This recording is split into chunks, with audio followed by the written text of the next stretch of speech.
목숨을 건 한 모금의 죽, 그리고 피 한 방울 섞이지 않은 모정. 눈보라 속에서 주워온 그 아이는 조선 팔도를 뒤흔들 천재 신동이었다. 어느 겨울, 하늘이 내린 가장 짙은 어둠보다도 차가운 밤이었습니다. 산기슬, 아들의 무덤 앞에서 피어오르는 마지막 증기의 온기를 붙잡던 한 노파. 그녀는 평생을 떡 한 조각으로 목숨을 이어왔고 이제 남은 것은 기억 속의 아들과 하루하루 버텨내는 무게뿐이었지요. 그런데 그날 바람소리 사이에 섞여 들려온 것은 죽은 자의 넋이 아니라 살아있는 생명의 울음이었습니다. 파란 당이에 쌓인 입술이 새파래진 갓난아기. 할머니는 주저없이 몸에 걸친 유일한 보온의 짜임새인 솜저고리를 벗어 아이를 감쌌습니다. 그 순간 그녀는 알지 못했습니다. 이 얼어붙은 작은 생명이 단순히 버려진 고아가 아니라 가문을 잃고 추 위에 떨던 한나라의 미래라는 것을. 아이의 정체는 점점 드러났습니다. 5살에 암산을 해내고 소금의 습기와 굴뚝 연기로 날씨를 읽어내며 심지어는 위험한 운명의 고비에서 귀인의 목숨까지 구해냅니다. 사람들은 입을 모았습니다. 저 아이는 하늘이 내린 신동이다. 하지만 그 빛나는 제주 뒤에는 권력을 움켜쥔 자들의 그림자가 짙게 드리워져 있었습니다. 할머니의 심장은 매일 조여들었습니다. 너무 똑똑한 아이는 재앙을 부른다는 옛말이 한낱 잠꼬대가 아니라는 불길한 예감 때문이었죠. 그리고 마침내 과거의 망령이 모습을 드러냈습니다. 할머니가 아이와 함께한 보잘것없지만 소중한 모든 것을 앗아가려는 검은 손길이, 불타는 떡집, 쫓는 자의 발자국, 그리고 할머니의 등에 엎여 피나는 숨을 쉬던 7살 도현의 인생은 이제 비로소 진정한 시작을 앞두고 있었습니다. 아이고 추워라. 아니, 이게 무슨 소리야? 세상에 이렇게 가난한 게 어디 있냐? 누가 널 여기에 버렸어? 할머니가 아들의 무덤 근처에서 얼어 죽어가던 아이를 주었습니다. 그런데 이 아이는 그냥 아이가 아니었습니다. 5살의 샘을 척척 해내고 하나를 가르치면 열을 아는 천재 신동이었던 것이죠.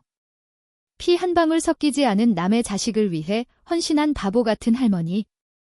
과연 그녀는 이 천재 아이를 무사히 지켜낼 수 있을까요? 구름야담의 이야기가 그막 계속될 수 있도록 구독과 좋아요로 응원의 마음을 보태주세요. 자, 그럼 오늘도 감동적인 옛날 이야기 지금 바로 시작합니다. 옛날 옛적 마포 나루터 근처에 김할머니가 살고 있었습니다.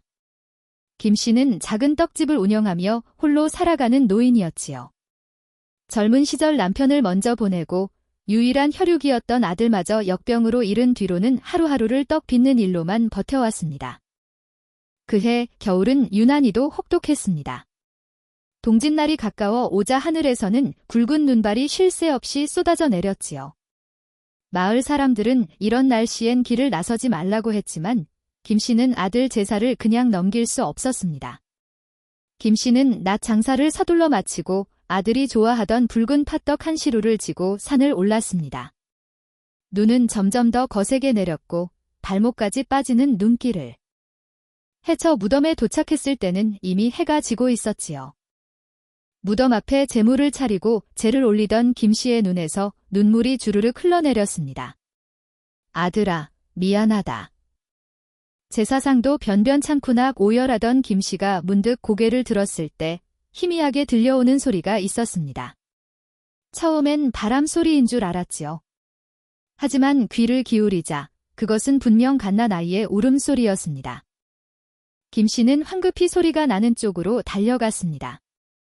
무덤에서 불과 10여 걸음 떨어진 곳, 작은 바위 골 안쪽에 피둥어리 하나가 떨고 있었지요. 파란 당이에 쌓인 아이는 입술이 새파랗게 질려 있었고 손발은 얼음장처럼 차가웠습니다. 아이고, 이를 어쩐담. 김씨는 재빨리 자신이 입고 있던 두툼한 솜저고리를 벗어 아이를 감쌌습니다. 하지만 이것만으로는 부족했지요.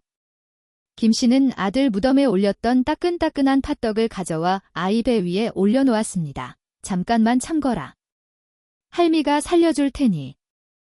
눈보라를 뚫고 산을 내려온 김씨는 그날 밤부터 고열에 시달렸습니다.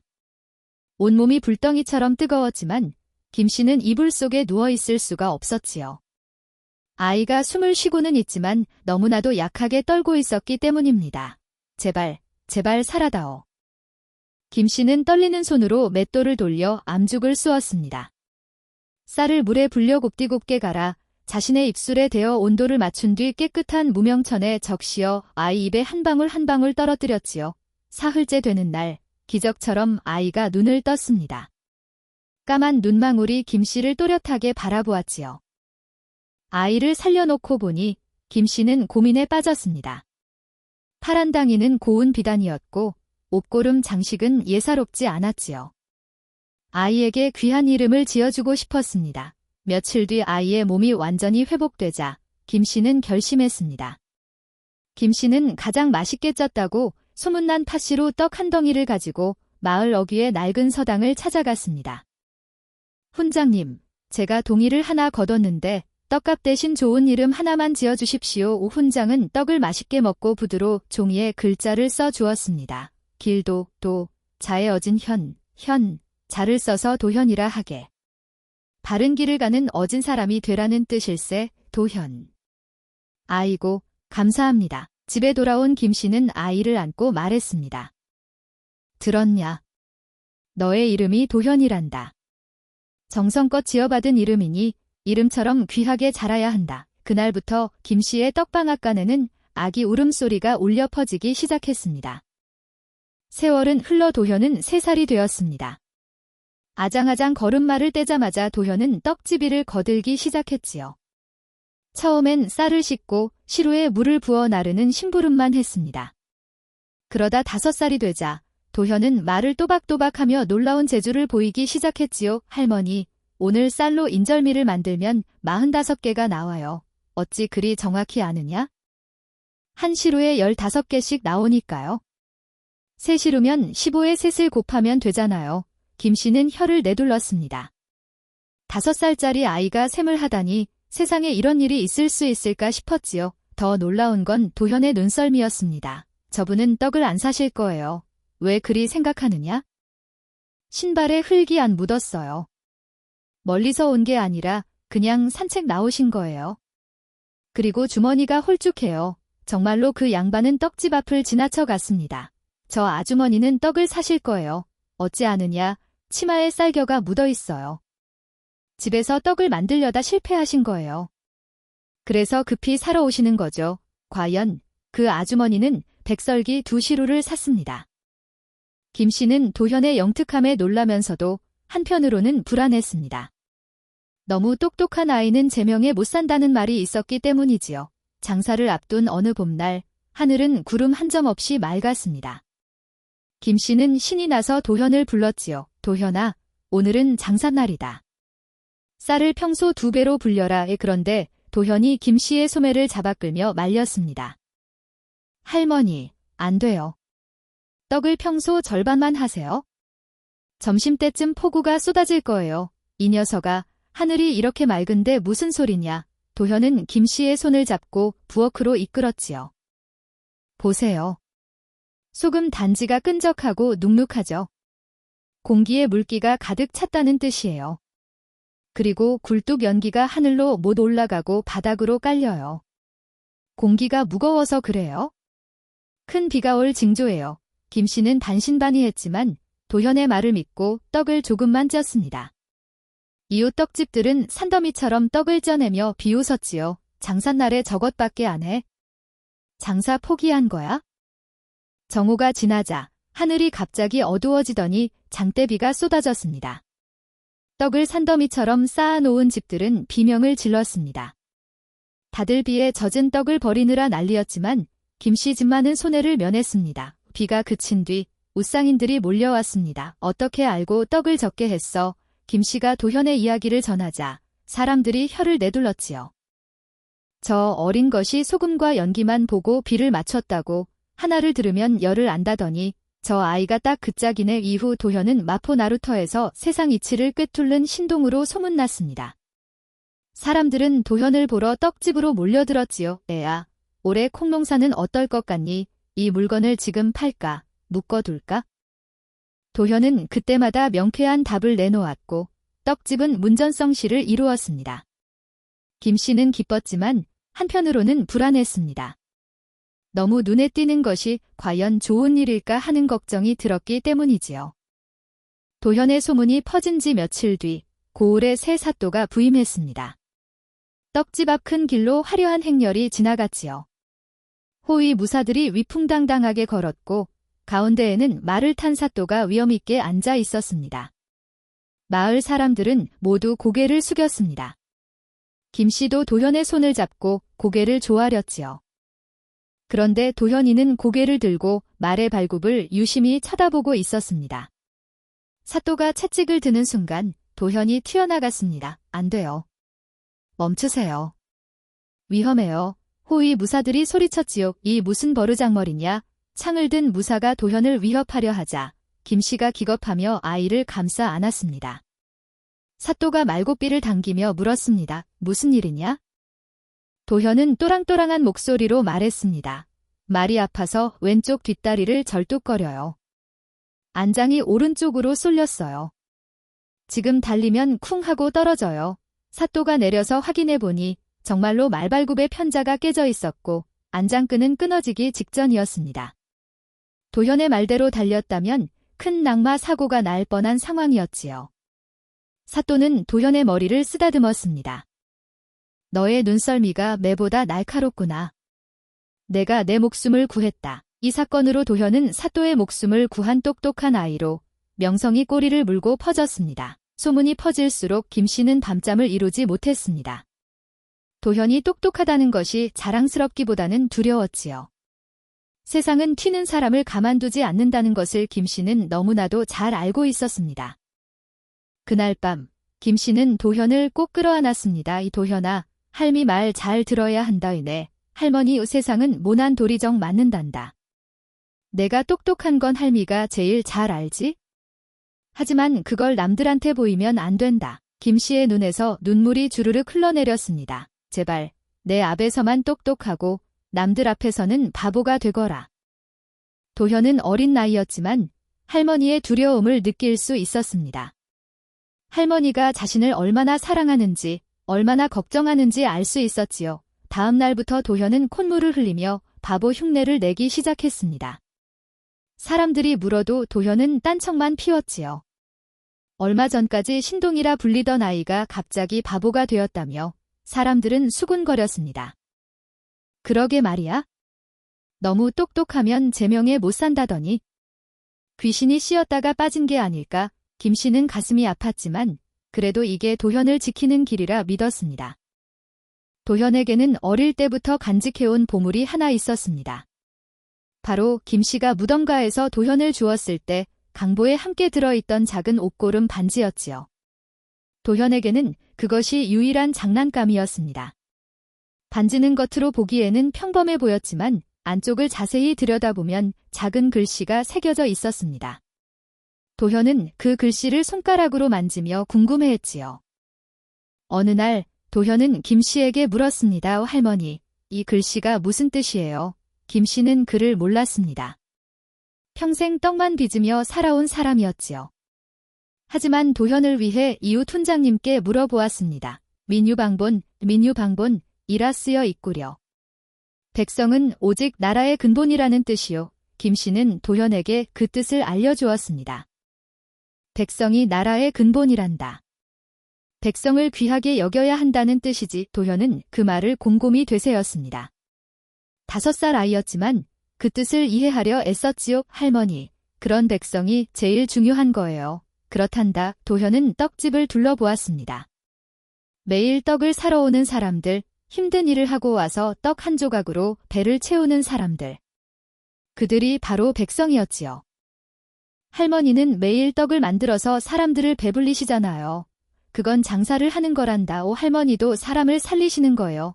김씨는 도현의 말에 웃었습니다. 이 녀석, 떡 만드는 게 무슨 사람을 살리는 일이냐. 하지만 도현은 진지했습니다. 작은 손으로 옷고름 반지를 꼭 쥐며 말했지요.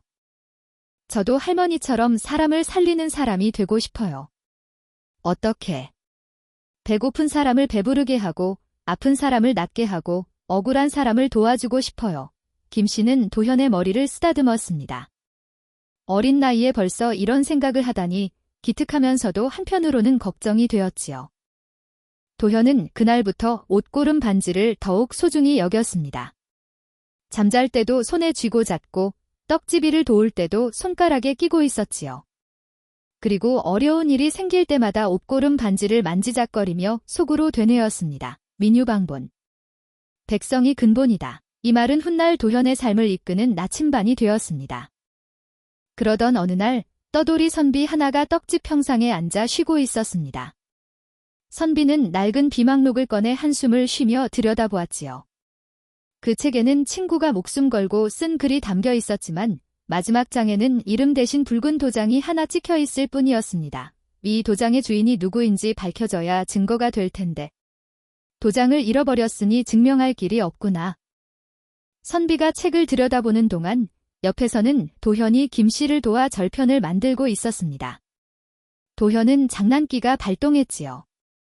떡살 대신 자신의 손가락에 낀 옷고름 반지를 떡반죽에 꾹꾹 눌렀습니다. 할머니 보세요. 제 반지로 찍으니까 떡에 매화꽃이 피었어요. 하얀 떡 위에 매화 문양이 선명하게 찍혔습니다. 그 순간 떡을 집어 먹으려던 선비의 눈이 휘둥그레졌습니다. 도현이 만든 떡 위에 매화 문양. 그것은 선비가 들고 있는 책 속의 붉은 도장 자국과 똑같은 모양이었지요. 그러자 선비가 떨리는 손으로 책을 펼쳤습니다. 그리고 도현의 옷고름 반지에 붉은 팥을 묻혀 책의 빈 공간에 찍어 보았지요. 기존에 찍혀있던 도장 옆에 찍으니 쌍둥이처럼 똑같은 무늬가 나타났습니다. 선비의 손이 부들부들 떨렸습니다. 오이. 가락지가 그냥 반지가 아니라 자네의 인장이었구만. 옷고름 반지는 단순한 장신구가 아니었습니다. 도현의 친부인 이 대감이 사용하던 감쪽 같은 고유의 도장이었던 것이지요. 선비는 도현을 끌어안으며 눈물을 흘렸습니다. 내가 바로 증거다. 이 가락지를 가진 내가 바로 그 사람의 아들이구나. 선비는 김씨에게 조용히 말했습니다. 이 아이를 제가 가르치겠소? 아버지의 뜻을 이어받을 수 있도록 말이요. 그날부터 선비는 떡집 뒤편 작은 방에 머물며 도현을 가르치기 시작했습니다. 아침이면 도현은 스승 앞에 단정히 앉아 글을 배웠지요. 천자문을 배우고 사서삼경의 구절들을 익혔습니다. 도현아, 너의 가락지에 새겨진 한자를 읽어보거라. 도현은 또박또박 읽었습니다. 민유방본 그 뜻을 알고 있지. 백성이 나라의 근본이라는 뜻이에요. 스승은 깊이 감동하며 말했습니다. 그렇다. 그것이 바로 너의 아버지께서 평생 믿으신 가르침이란다. 아버지께서는 그 믿음 때문에 목숨을 잃으셨지. 백성을 귀히 여기지 않는 권력자들을 용납하지 않으셨거든. 도현은 옷고름 반지를 꼭 쥐며 물었습니다. 그럼 제 아버지는 좋은 분이셨나요? 그렇단다. 세상에서 가장 올바른 분이셨지? 도현은 스승의 말을 한 글자도 놓치지 않고 새겼습니다. 그렇게 시간이 흘렀습니다. 도현은 이제 7살이 되었습니다. 글도 제법 읽을 줄 알게 되었고 스승의 가르침을 마음 깊이 새기며 자라고 있었지요. 그러던 어느 날 떡집에 예상치 못한 손님이 찾아왔습니다. 한양에서 온 홍대감이었지요. 민정시차를 핑계로 이 고을까지 내려온 것이었습니다. 화려한 관복을 입은 홍대감 뒤로 호위무사들이 질비하게 늘어서 있었지요. 소문을 들었소. 이 떡집에 똑똑한 아이가 있다지. 김씨는 가슴이 철렁 내려앉았습니다. 도현을 숨기고 싶었지만 대감 앞에서 어찌 거짓말을 할 수 있겠습니까? 홍대감은 떡집 안으로 들어와 도현을 불러 세웠습니다. 그리고 위압적인 눈빛으로 내려다보며 물었지요. 내가 그 영특하다는 아이냐? 예, 대감님 앞에서 도현의 목소리는 떨리지 않았습니다. 겨우 7살밖에 안 된 아이였지만 의젓했지요. 홍대감은 코웃음을 쳤습니다. 내 놈은 천한 떡집 아이인데 정치가 무엇인지 아느냐? 김씨가 급히 나섰습니다. 대감님, 아이가 철이 없어 하는 소리 없사옵니다. 가만히 거라. 아이에게 물었다. 홍 대감의 날카로운 시선이 도현에게 꽂혔습니다. 도현은 바보 흉내를 내려 했습니다. 할머니가 시킨 대로 남들 앞에서는 바보가 되어야 했지요. 하지만 홍 대감의 날카로운 시선 앞에서 그리고 스승에게 배운 것들이 머릿속을 스쳐 지나가자 입이 저절로 열렸습니다. 도현은 무의식적으로 손가락에 낀 옷고름 반지를 만지작거렸습니다. 그리고 또랑또랑하게 대답했지요. 정치는 떡을 고르게 나누는 것입니다. 홍 대감의 눈썹이 꿈틀거렸습니다. 떡을 나눈다고 떡을 만들 때 한쪽은 크고 한쪽은 작으면 안 되잖아요. 모두에게 고르게 나눠줘야 해요. 정치도 마찬가지예요. 도현은 이어서 말했습니다. 민유방본, 백성이 오직 나라의 근본이라 배웠습니다. 그 순간 홍 대감의 얼굴이 굳어졌습니다. 그 말투, 그 사상, 그 표현 방식 모두가 홍 대감이 역적으로 몰아죽인 이 대감과 똑같았기 때문이지요. 홍 대감의 머릿속에서 경종이 울렸습니다. 이 대감은 평소에도 민유방본을 입에 달고 살았습니다. 백성이 근본이라는 그 사상 때문에 홍 대감의 비리를 용납하지 않았지요. 그리고 이 아이가 지금 똑같은 말을 하고 있었습니다. 홍 대감의 눈빛이 차갑게 변했습니다. 김씨는 본능적으로 도현을 끌어안았지요. 무언가 잘못되었다는 것을 느낄 수 있었습니다. 홍 대감은 잠시 도현을 노려보다가 차가운 미소를 지었습니다.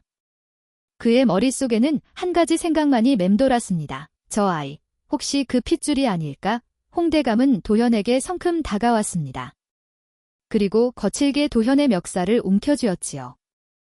누구한테 그런 말을 배웠느냐? 김씨가 비명을 지르며 달려들었지만 호위 무사가 김씨를 막아섰습니다.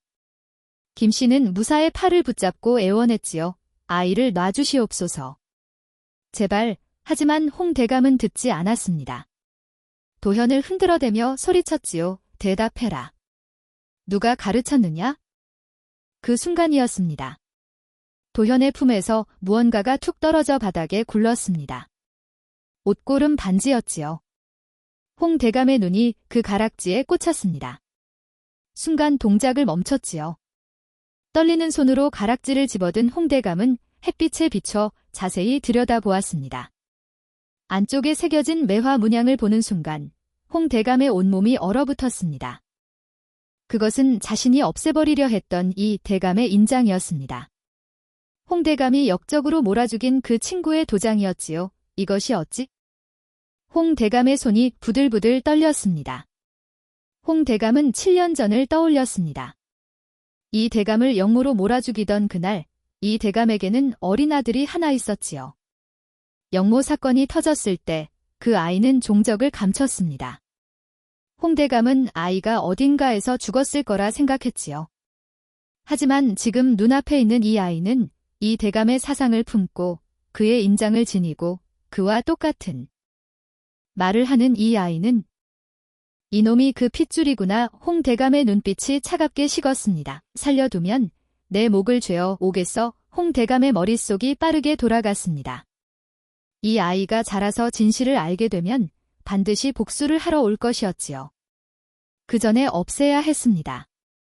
홍 대감은 옷고름 반지를 바닥에 내던졌습니다. 그리고 도현을 밀쳐냈지요. 도현은 바닥에 넘어지며 옷고름 반지를 주워 품에 넣었습니다. 홍 대감은 아무렇지 않은 듯 떡집을 나섰습니다. 겉으로는 태연한 척했지만 속으로는 이를 갈고 있었지요. 떡집 밖으로 나간 홍 대감은 호위 무사의 귀에 대고 낮게 속삭였습니다. 없애라. 흔적도 남기지 말고. 호위 무사가 고개를 숙였습니다. 명을 받들겠사옵니다. 홍 대감의 행렬이 떠나고 난 뒤 떡집에는 무거운 침묵만 남았습니다. 김씨는 부들부들 떨며 도현을 끌어안았지요. 도현도 할머니를 꼭 안았습니다. 어린 나이였지만 위험이 닥쳐온다는 것을 알 수 있었지요. 그날 밤 김씨는 문을 꼭꼭 걸어 잠그고 떡집 구석구석을 살폈습니다. 무언가 끔찍한 일이 일어날 것 같은 예감이 들었기 때문이지요. 김씨는 부엌에서 쓰던 낫을 무릎 위에 올려놓고 앉아 있었습니다. 도현은 할머니 옆에서 잠든 척하고 있었지만 사실은 한숨도 잘 수가 없었습니다. 밖에서 들려오는 모든 소리가 신경 쓰였지요. 한밤중이었습니다. 도현이 살짝 눈을 뜨자 김씨의 모습이 촛불에 비쳐 보였습니다. 할머니는 굳은 살이 박인 손으로 도현의 헌 속옷을 기웠지요. 솜은 여기저기 헤어져 있었고 바느질은 닳아서 구멍이 날 지경이었습니다. 한 땀 한 땀 정성스럽게 바늘을 움직이는 할머니의 굽은 등이 보였습니다. 평생 떡을 빚느라 굽어진 허리였지요. 도현은 할머니의 발을 보았습니다.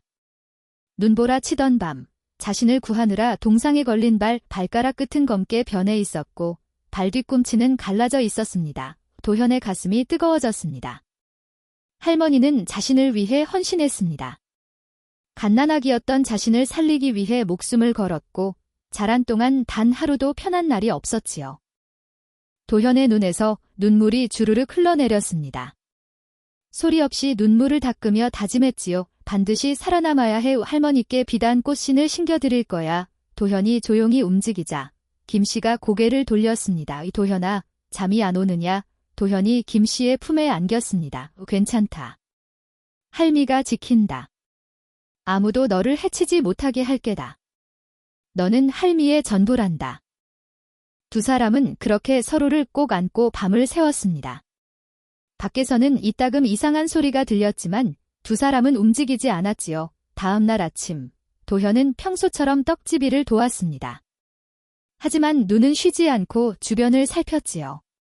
떡집 앞을 지나가는 사람들, 골목 저쪽에서 서성이는 사내들, 모든 것이 눈에 들어왔습니다. 점심때쯤 도현은 이상한 점을 발견했습니다. 평소에 보지 못하던 낯선 사내, 셋이 떡집 주변을 계속 맴돌고 있었던 것이지요.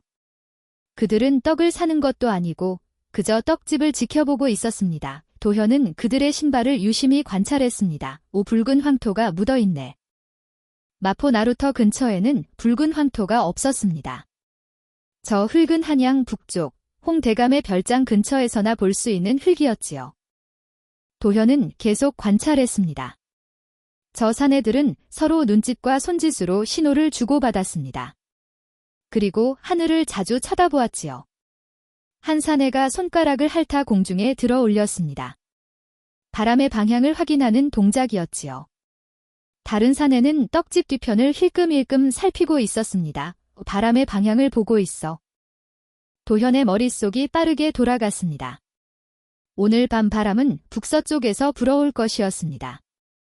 북서풍이 불면 떡집 뒤쪽에서 불을 지르면 앞쪽으로 빠르게 번질 것이고 도현은 사내들의 행동을 더 관찰했습니다. 그들은 떡집 주변을 천천히 돌며 빈 골목의 구조를 살피고 있었지요. 도망칠 길을 미리 확인하는 것이었습니다. 해가 기울어지자 사내들은 골목 저편으로 사라졌습니다. 하지만 도현은 알 수 있었지요. 그들이 밤에 다시 돌아올 것이라는 것을. 도현은 급히 스승을 찾아갔습니다. 스승님, 큰일 났어요. 떡집 뒤편에서 글을 읽고 있던 스승이 고개를 들었지요. 왜 그러느냐? 저 사람들을 보세요. 신발에 붉은 황토가 묻어 있어요. 홍대감 집 근처 흙이에요. 그리고 계속 바람 방향을 살피고 있어요. 스승의 얼굴이 굳어졌습니다.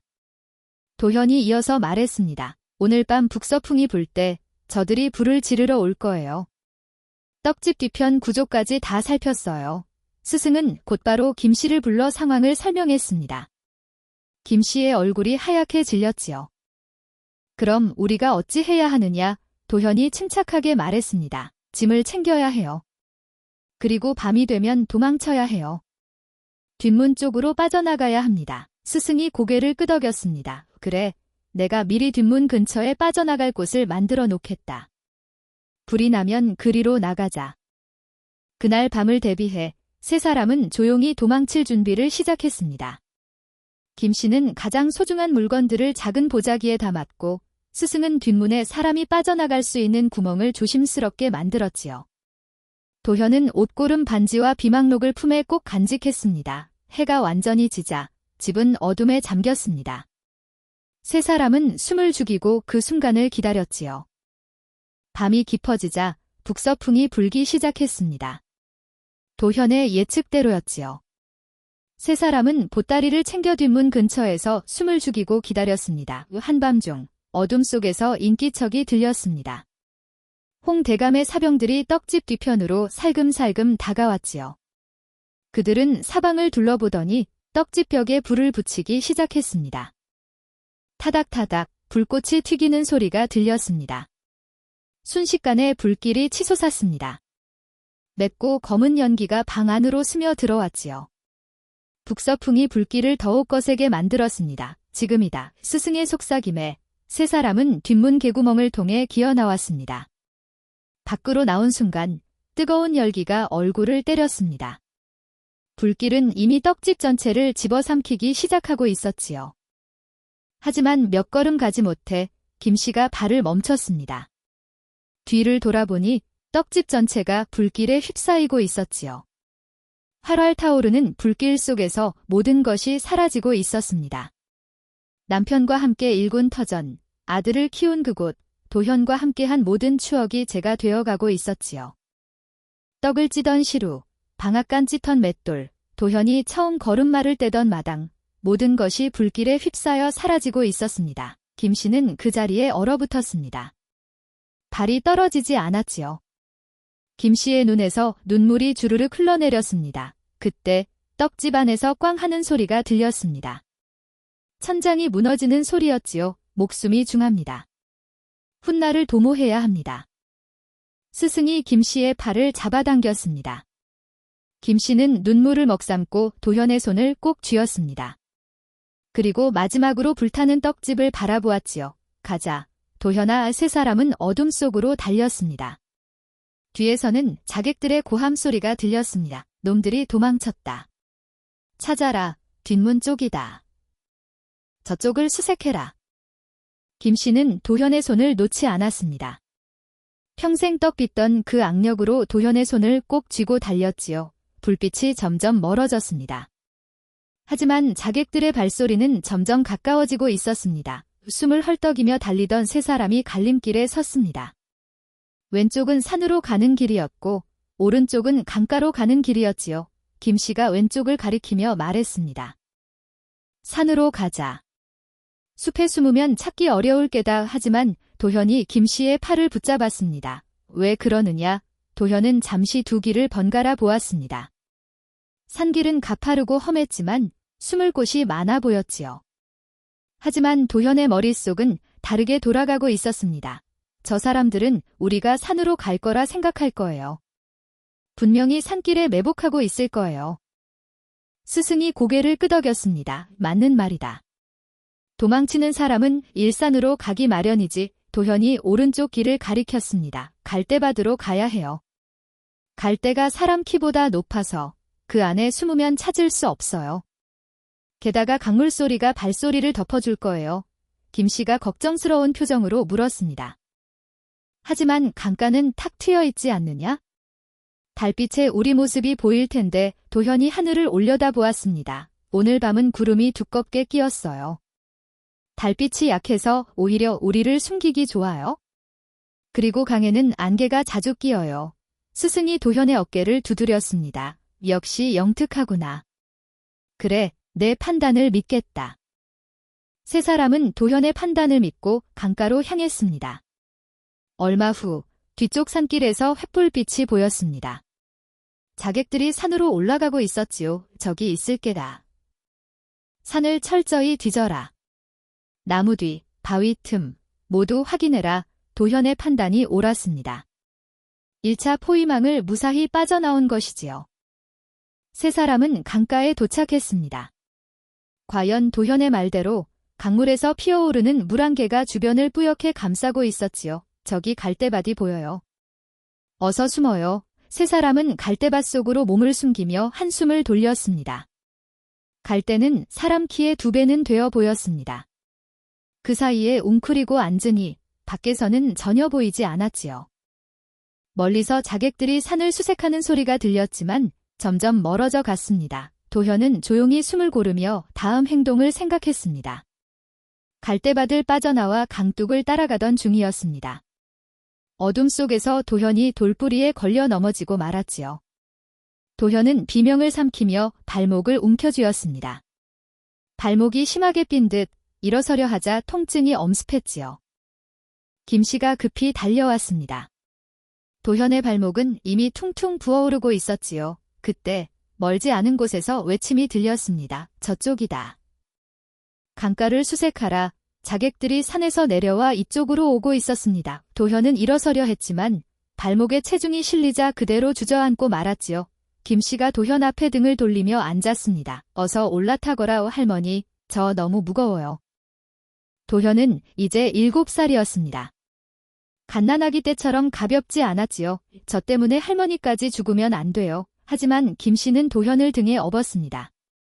무릎이 휘청거렸지만 이를 악물고 일어섰지요. 내 떡지턴 팔이 말지? 너 하나쯤은 깃털이다.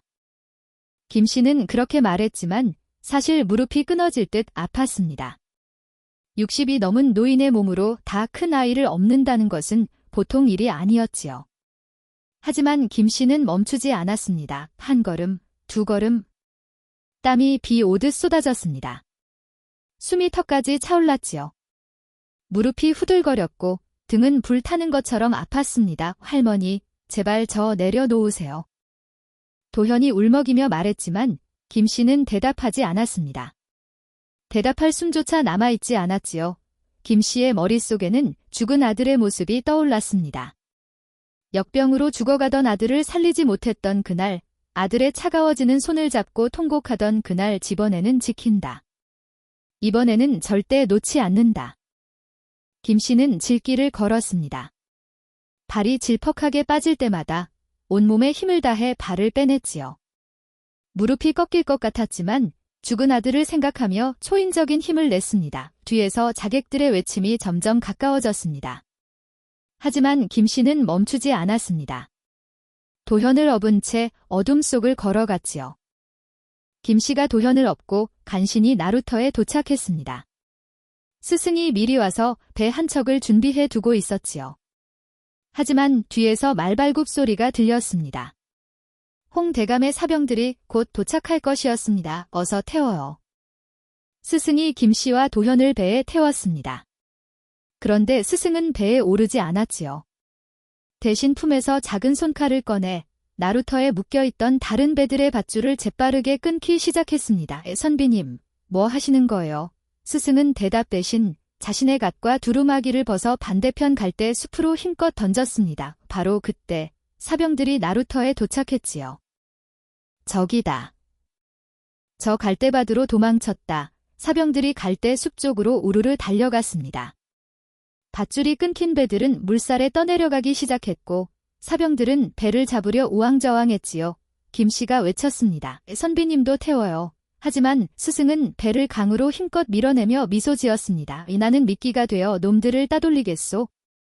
걱정 마시오. 내 몸 하나 숨길 곳은 많으니. 배가 물살을 타고 떠내려가기 시작했습니다. 한양에서 봅시다. 스승의 외침이 강물 위로 울려 퍼졌습니다. 짙은 밤 안개가 강을 뒤덮었고 김씨와 도현을 태운 배는 안개 속으로 사라졌지요.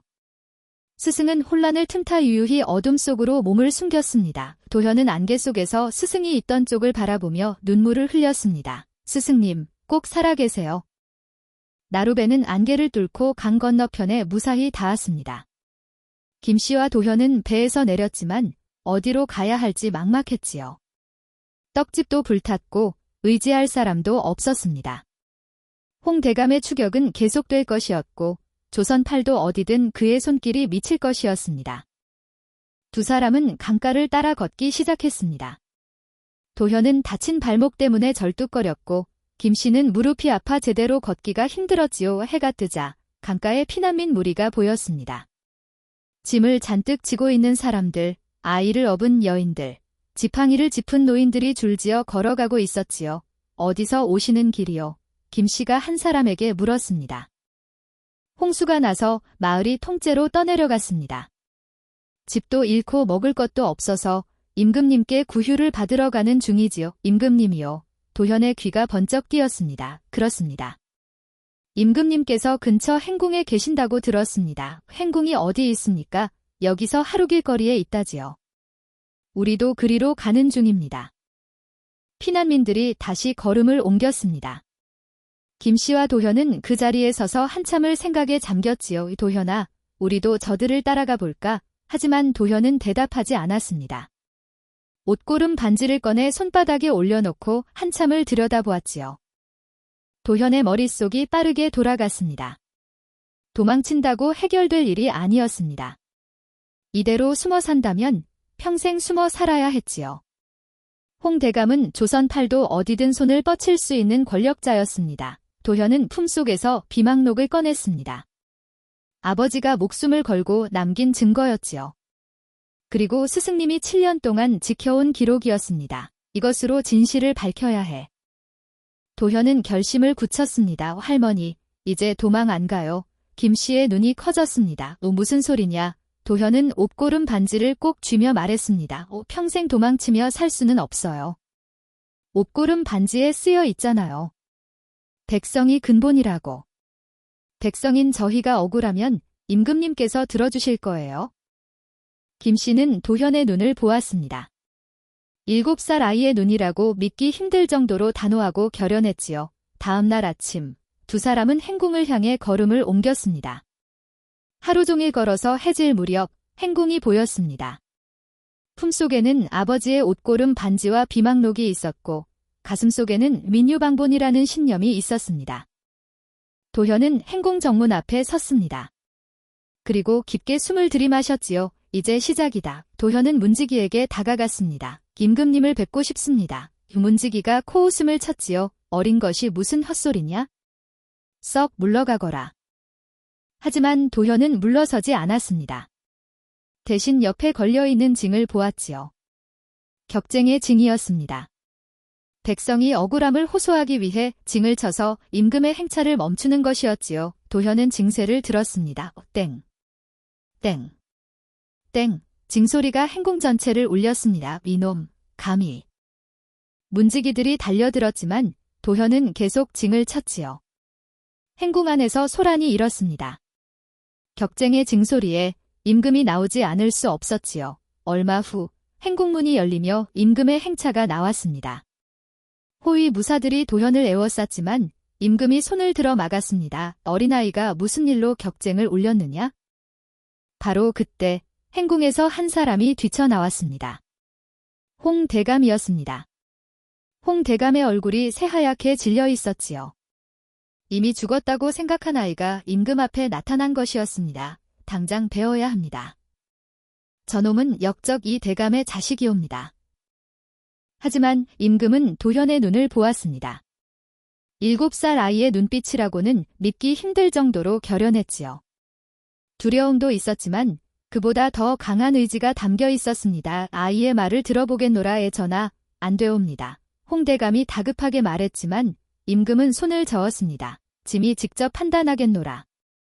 아이야, 무슨 일이냐? 도현은 땅에 엎드려 큰 절을 올렸습니다. 그리고 품에서 비망록을 꺼내 들었지요. 이것은 저의 아버지 이 대감께서 남기신 비망록이옵니다. 홍 대감의 비리가 모두 기록되어 있사옵니다. 홍 대감이 버럭 소리쳤습니다. 거짓이옵니다. 조작된 가짜 책이옵니다. 저런 것을 어찌 믿으시렵니까? 임금이 비망록을 받아 펼쳐보았습니다. 하지만 마지막 장에는 이름이 없고 도장만 찍혀 있었지요. 이것이 진짜라는 증거가 무엇이냐? 도현은 침착하게 말했습니다. 이 책이 진실이라는 증거가 여기 있사옵니다. 도현은 옷고름 반지를 꺼냈습니다. 그리고 옆에 있던 붉은 인주를 묻었지요. 조심스럽게 비망록의 빈 공간에 옷고름 반지를 꾹 눌러 찍었습니다. 선명한 매화 무늬가 나타났습니다. 그리고 책에 원래 찍혀있던 빨간 도장 자국과 완벽하게 일치했지요. 자중이 술렁이었습니다. 도장이 똑같사옵니다. 저것이 이 대감의 인장이옵니다. 임금도 놀란 표정으로 두 도장을 비교해 보았습니다. 크기도, 무늬도, 모든 것이 완벽하게 일치했지요. 도현은 이어서 장부를 펼쳤습니다. 홍 대감은 3년간 세곡 1만 석을 빼돌려 싸웁니다. 도현은 복잡한 숫자들을 암산으로 풀어내기 시작했습니다. 첫 해의 세곡은 1만 2천 석이 들어와야 하나 9천 석만 창고에 들어가 싸웁니다. 차이는 3천 석이옵니다. 둘째 해에는 1만 3천 석이 들어와야 하나 9,500석만 기록되어 싸웁니다. 차이는 3,500석이옵니다. 셋째 해에도 마찬가지로 3,500석이 빠져 싸웁니다. 도현은 손가락으로 하나하나 세며 말했습니다. 합하면 1만 석이옵니다. 여기 기록된 쇠곡과 실제 창고에 들어간 쇠곡의 차이가 정확히 일치하옵니다. 임금은 아이의 천재성에 감탄했습니다. 7살 아이가 이렇게 복잡한 계산을 머릿속으로 해낸다는 것이 믿기지 않았지요. 놀랍구나. 어린 나이에 홍대감은 식은땀을 흘리며 뒷걸음질 쳤습니다. 홍대감이 궁지에 몰렸습니다. 물증도 있고 도현의 논리도 명확했지요. 하지만 홍대감은 끝까지 버럭했습니다. 말도 안 되는 소리옵니다. 홍대감의 목소리가 떨렸습니다. 도장은 훔친 것이고 장부는 아이의 억지일 뿐이옵니다.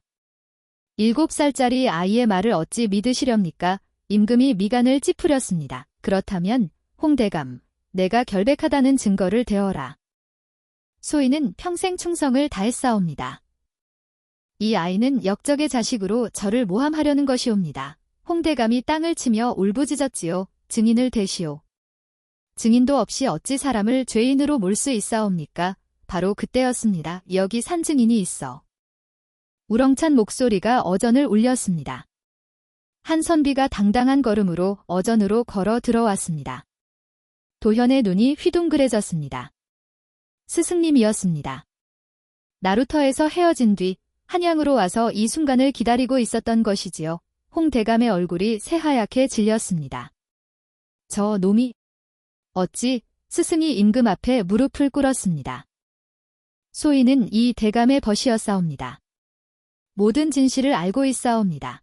스승은 차분하게 증언하기 시작했습니다. 홍대감이 버럭 소리쳤습니다. 그대의 말만으로는 부족하다.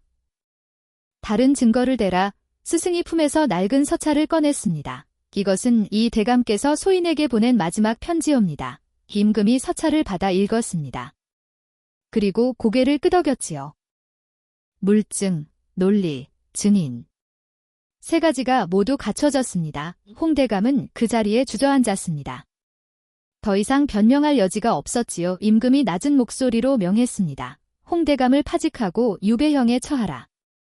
재산은 모두 몰수하여 백성들에게 돌려주도록 하라. 그리고 임금이 도현을 바라보았습니다. 이 대감의 가문은 복권하라. 억울한 누명을 씌워 죽인 죄를 대신하라. 도현은 땅에 엎드려 큰 절을 올렸습니다. 김씨도 옆에서 눈물을 흘리며 절을 했지요. 며칠 뒤 도현의 친척들이 몰려왔습니다. 이제 명문가로 돌아가자구나. 친척들은 화려한 비단옷을 내밀었습니다. 도현은 김씨를 바라보았습니다. 김씨는 눈물을 참으며 도현의 머리를 쓰다듬었지요. 가거라, 도현아. 내가 있어야 할 곳으로 가야 한다. 도현은 김씨를 꼭 끌어안았습니다. 할머니, 꼭 다시 올게요. 약속해요. 도현은 한 걸음 한 걸음 뒤를 돌아보며 떠났습니다. 김씨는 도현의 모습이 보이지 않을 때까지 손을 흔들었지요. 세월이 흘러 몇 년이 지났습니다. 마포 나루터에는 다시 지어진 김씨의 떡방앗간이 있었습니다. 예전보다 더 크고 번듯해진 떡집이었지요. 손님들이 문전성시를 이루었고 김이 모락모락 나는 떡 냄새가 온 마을에 퍼졌습니다. 어느 봄날 아침 관복을 입은 청년 하나가 떡집으로 걸어왔습니다. 과거에 장원급제한 도현이었습니다. 이제 20이 된 도현은 임금님을 가까이서 모시는 관리가 되었지요. 떡집 안에서는 늙은 김씨가 여전히 떡을 빚고 있었습니다. 허리는 더 굽었지만 떡을 만드는 손놀림만큼은 여전히 능숙했지요. 할머니 도현의 목소리에 김씨가 고개를 들었습니다. 아이고, 우리 도현이. 김씨의 얼굴에 환한 미소가 번졌습니다. 도현은 떡집 안으로 들어와 심절을 올렸지요. 김씨가 도현의 손을 잡으며 눈물을 글썽이었습니다. 도현은 방금 찐 따끈한 팥씨로 떡을 한 조각 집어들었습니다. 어릴 적 무덤가에서 자신을 살린 바로 그 떡이었지요. 한 입 빼어 물자 익숙한 맛이 입안 가득 퍼졌습니다. 할머니 떡이 제일 맛있습니다.